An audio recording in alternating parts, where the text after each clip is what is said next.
Let's face it, the SA government is draining our pockets every single year with the ridiculous rates on taxes in South Africa. So what if I tell you that you can actually take back a decent portion of this hard-earned money to be put back into your pocket tax-free just by utilizing the available tax brackets? Interested? Good. Then make sure to watch through this whole video where I will give you 4 easy ways on how you can earn back some sweet tax money without really having to do much. But you must hurry, as all of these things need to be done before the end of February every single year. Alright, so without further ado, let's get into it. So the first and most important thing that you need to do, if you have the financial means, of course, is to fill up your tax-free savings account.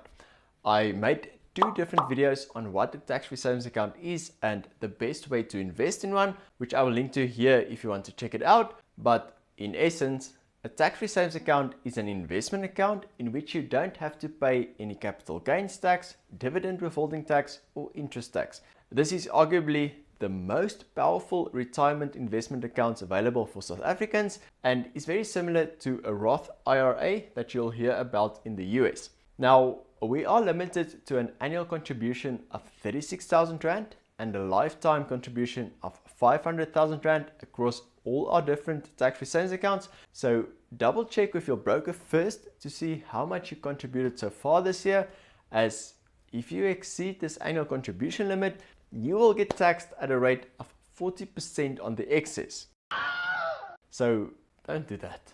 Okay, but does these tax savings really help that much, you ask? Well, let's look at 2 examples, Frikkie and Sipu. Both Frikkie and Sipu invest 3,000 Rand per month for 13 years and 10 months, with the final contribution of 2,000 Rand in the 11th month when the lifetime contribution of 500,000 Rand is reached. Both invest in a broad market ETF like the Vanguard Total World ETF that returns an hypothetical average of 11% per year. But the difference here is that Frikkie invests in a normal taxable discretionary investment account while Sipu invests in a tax-free savings account. After they both have contributed 500,000 Rand, Frikkie's investment will be worth 1,737,000 Rand, whilst Sipu's investment will be worth a whopping 2,264,000 Rand. That is roughly 30% more just by investing the same amount of money in the same type of investment product, but putting it in a tax-free savings account instead of a normal taxable investment account. And if this investment is left to grow for another couple of decades, this gap will increase even further thanks to the magic power of compounding on the taxes that you will save. Lekker, right? So if you haven't already, go and fill up your tax-free savings account for the year. Pakkies are winner. Right, so the second thing that you can do after filling up your tax-free savings account is to contribute towards your retirement annuity, pension, or provident fund. Again, I made several videos on RAs in South Africa that you can go check out if you don't yet know exactly how they work. But in summary, an RA is very similar to a tax-free savings account in the sense that you won't have to pay any capital gains tax, dividend withholding tax, or interest income tax on your investments. But where an RA is different from a tax-free savings account is that any amount contributed to an RA is also tax deductible, which will lower your overall tax liability. So what exactly does this mean? Say you earn a gross income of 500,000 Rand per year. Lucky you. Now looking at the SARS income tax brackets for the 2021-2022 financial year, you will fall into the 36% tax bracket. This means that on a gross income of 500,000 Rand, you will need to pay 108,851 Rand in taxes, effectively leaving you with 391,149 Rand in take-home pay. Now let's say you contributed just 10% of your gross income to your RA, meaning 50,000 Rand for the year. This will get deducted from your gross income so that only the difference will be taxed, meaning 450,000 Rand. Now this pulls you into the lower tax bracket of 31%, and based on the SARS tax tables, you will then only need to pay 91,726 Rand in taxes, thus saving you 17,125 Rand in taxes. And seeing that this is only from investing 50,000 Rand into your RA, this is effectively a guaranteed 34.3% return on your investment, which is way more than what you can reasonably expect to earn from most investments on the stock market. Now, if you are an employee that pays pay-as-you-earn tax every single month during the year, then this 17,125 Rand will be paid out to your bank account by SARS in the form of a tax refund after you have submitted your tax return. If you are self-employed and only pay provisional tax twice a year, then this will just lower your tax liability. So instead of paying tax and getting a refund later, you will just pay less tax, which if you put that amount in a simple savings account, you will actually earn even more due to the accumulating interest. Now, an RA does also have its own limits. You may only contribute up to 27.5% of your gross salary or up to 350,000 Rand per year into your RA, whichever comes first.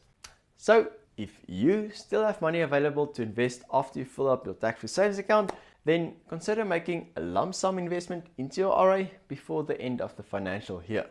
If charitable giving is important to you, then the Income Tax Act allows you to donate up to 10% of your gross income towards certain qualifying charities, which will again lower your tax liability as with a retirement annuity. These charities need to be approved PBOs, aka public benefit organizations, and cannot just be any charity out there, as they need to be registered with SARS so that the tax exemption can be approved by the SARS tax exemption unit. You can check out this website that provides a list of registered PBOs in South Africa, and if you want to make double sure, then just contact the charity of your choice and ask them to provide you with a certificate stating that they are a registered Section 18A institution. Then once you made the donation and when you need to file your tax return, simply request a Section 18A certificate from the PBO and submit it to SARS for your lekker fat tax refund.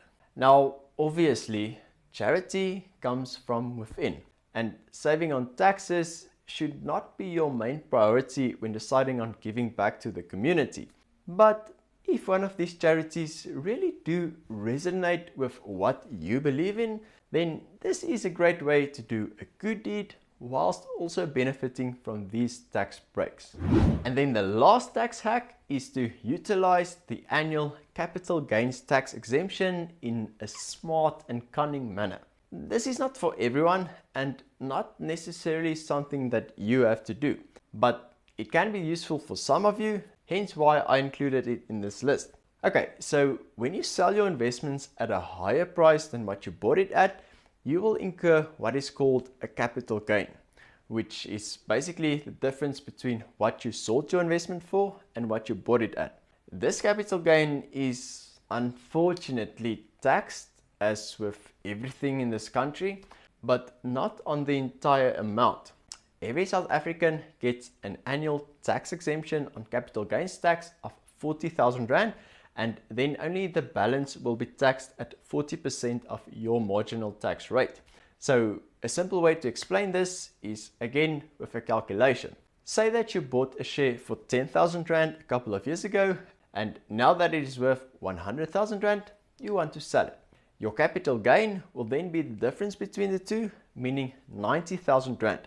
Now, if this was the only capital gains you incurred during the year, your first 40,000 Rand will be exempted from CGT tax, leaving a balance of 50,000 Rand that is subject to CGT. Now, say you fall into the 31% income tax bracket, 40% of the 50,000 Rand will be taxed according to the 31% income tax bracket. In other words, you will pay an effective CGT rate of 12.4% on the 50,000 Rand, which amounts to 6,200 Rand that needs to be paid back to SARS. Now, a smarter way to approach this sell-off is by making use of the CGT exemption tax hack. For example, instead of selling the whole 100,000 Rand investment at once, rather sell 50,000 Rand before the end of February and then sell the other 50,000 Rand at the beginning of March. This way, you make use of the CGT exemption of 40,000 Rand for both years, effectively utilizing 80,000 Rand of CGT exemption. This means that you will now only need to pay CGT tax of 40% on 10,000 Rand at your marginal income tax rate of 31%. So in plain English, you will only pay CGT of 12.4% on 10,000 Rand, not 50,000 Rand, thus only paying 1,240 Rand in taxes instead of the 6,200 Rand. That is an instant saving of 4,960 Rand by just being a bit more intentional with how you go about selling your investments. This hack works very well for those who are approaching retirement, who needs to gradually sell off their high-risk equity allocations to buy more lower-risk bonds and cash investments. If you do this trick gradually over a period of 5 years, you can utilize up to 200,000 Rand in CGT exclusions. So I hope you can see how powerful this little trick can become. Just important to note, if you make use of an asset manager that manages your investments on your behalf, you first need to check with them to see if they haven't already triggered some of these CGT exemptions for the year. Remember, active managers buys and sells assets throughout this year, and every time they sell something for a profit, this will trigger CGT. So always make sure that you do in fact have the 40,000 Rand exclusion available before you try to pull stouted tricks like these. Now, as I've mentioned earlier, you need to hurry if you want to make use of any of these tax breaks, as the official financial year in South Africa runs from 1 March until 28 February. So you basically have until the 28th of February 2022 to maximize your tax incentives before the tax year end.